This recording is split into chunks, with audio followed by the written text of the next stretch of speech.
Bienvenue sur la chaîne du Moniteur Automobile. Aujourd'hui, je vous parle d'un facelift, celui du Kia Stonic. Oui, c'est le deuxième facelift parce que cette voiture, elle est encore très utile pour Kia dans la gamme actuelle. Bon, bien entendu, vous connaissez la ritournelle. On s'abonne, on active les notifications pour ne rien rater de toutes nos vidéos, que ce soit des essais ou des mises en lumière comme celle-ci. Et moi, maintenant, je vous dis tout ce qu'il y a à savoir sur cette nouvelle Kia Stonic. Bon, comme pour tous les modèles restylés qui existaient déjà avant la nouvelle vague Opposite United dans le style de Kia, on retrouve les mêmes éléments avec cette nouvelle signature lumineuse Stars Map, vous voyez, avec des éléments qui varient selon l'épaisseur ici et qui donnent un peu l'impression de ces fameuses cartes des étoiles. On garde malgré tout suggéré le Tiger Nose ici avec le petit renfoncement comme ceci. Il n'y a pas de calandre à proprement parler, mais on a toujours des ouvertures ici puisque ce modèle n'est disponible qu'avec un moteur thermique. Il n'y a pas de version électrique ici. Pour le reste, on a le capot qui a été revu au niveau de sa sculpture pour un effet un peu plus sportif. Dans cette finition GT Line, ici, un pare-choc également qui va être plus sportif avec les éléments rapportés ici couleur carrosserie qui doivent donner une impression de plus grande robustesse également. C'est à l'arrière qu'on voit les derniers changements. Là aussi, ils sont notables. Puisqu'on a une nouvelle signature lumineuse avec des feux complètement redessinés. Là également pour adopter le style Stars Map avec les variations d'épaisseur. On a bien entendu aussi, c'est une habitude chez les designers de Kia, un bouclier qui va faire miroir, effet miroir avec l'avant, avec les mêmes principes stylistiques. Et ici donc les éléments contrastés pour cette finition GT Line. Bon, je le rappelle, c'est un véhicule du segment B avec 4,16 m de long, grosso modo. Ce qui veut dire que le coffre ne peut pas être énorme. On est entre 330 et 350 litres ici. Ça ne change pas par rapport à la version pré-facelift. On a un plancher avec un espace en dessous. Ici, a priori, pour pouvoir accueillir une roue de secours ou dans le cas présent, un kit anti-crevaison, c'est toujours utile. Bien entendu, il n'y a pas besoin de ranger les câbles ici. Ce n'est pas une version électrique ou hybride rechargeable. Et on a encore un petit bac de rangement pratique là. La banquette, modularité classique, 60-40, avec, dans le cas présent, une petite gâchette. Et on peut le voir, un plancher parfaitement plat.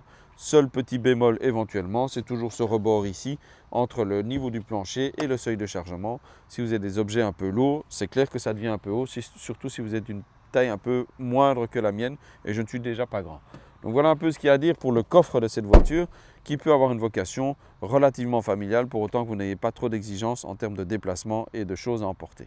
Bon, alors à l'arrière, avec un empattement qui fait à peine plus de 2,50 m, on reste dans quelque chose d'assez raisonnable. Là, le siège est réglé pour moi à 1,78 m et vous voyez que derrière, je peux me mettre. Bon, je passe juste les doigts, mais c'est suffisant. C'est un peu mou, donc c'est pas dramatique. Les pieds peuvent passer en dessous du fauteuil. Ça, c'est bien aussi. Un petit peu dommage, pour une fois sur une Kia, les ports USB-C ne sont pas dans les dossiers du siège. Ils sont simplement placés ici. C'est un peu moins pratique, mais au moins ils ont le mérite d'exister. On a des poches aumônières, eh bien non, on n'en a pas des, on en a une. Ici, il n'y en a pas. Ici, il y en a. Allez comprendre pourquoi. Pour le reste, bon, on ne se mettra pas à 3 adultes comme moi ici, mais 3 enfants, c'est tout à fait possible. Il n'y a de toute façon pas d'accoudoir central. Donc à l'arrière, on est quand même bien mis. Il y a une garde au toit qui est suffisante pour des gabarits moyens, mais les grands seront un peu engoncés. Ça n'est quand même pas une voiture qui a une vocation familiale à proprement parler. C'est plutôt une deuxième voiture du ménage. Donc ça, ce n'est pas dramatique. Donc je vous en parlais, cette voiture a un vrai toit ouvrant, ça c'est cool. Et vitré, donc ça apporte un peu de luminosité, c'est pas mal. Avec un vélum qui peut être manuel. Donc voilà, ça c'est une très bonne chose. Moi je trouve ça toujours très sympa. Pour le reste, on se retrouve sur une voiture qui ne peut pas cacher son âge, sa conception initiale.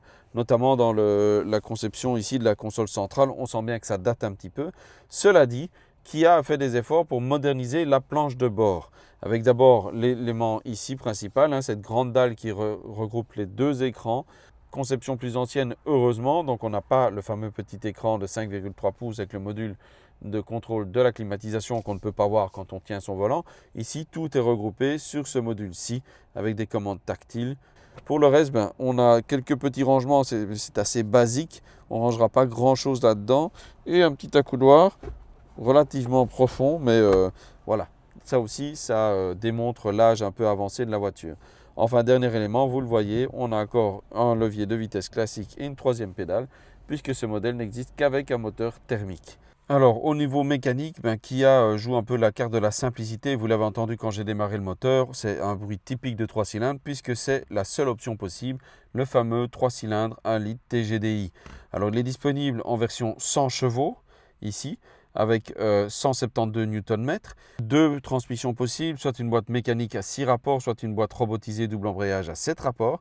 Et alors Kia offre également, avec la finition GT Line uniquement, une version MHEV, donc avec hybridation 12, qui elle est portée à 115 chevaux et 200 Nm et uniquement accouplée à la fameuse boîte robotisée à double embrayage et 7 rapports. C'est à peu près tout pour cette voiture qui donc n'est également proposée qu'en 2 roues motrices, forcément à l'avant, c'est une traction.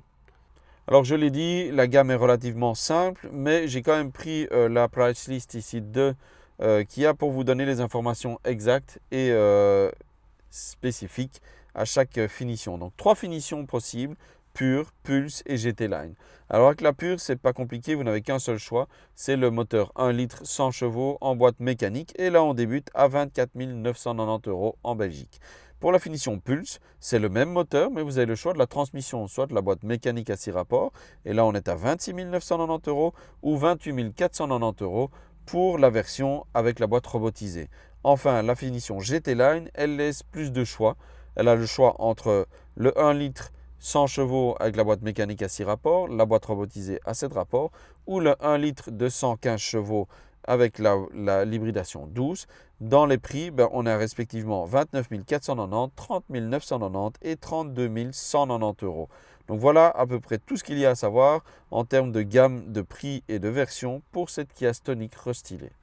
Donc voilà, vous savez tout ce qu'il y a à savoir sur ce nouveau Kia Stonic, donc ce second restylage. Il gagne fortement en personnalité ici avec la nouvelle signature lumineuse, la face avant et la face arrière redessinée. Il gagne en fonctionnalité, en ergonomie avec son nouveau cockpit avec le double écran, vous l'avez vu. Et enfin, il conserve toute sa pertinence avec son offre mécanique, certes limitée mais suffisamment vaste pour s'adresser aux clients particuliers. Pour le reste, moi je vous dis à bientôt pour d'autres vidéos.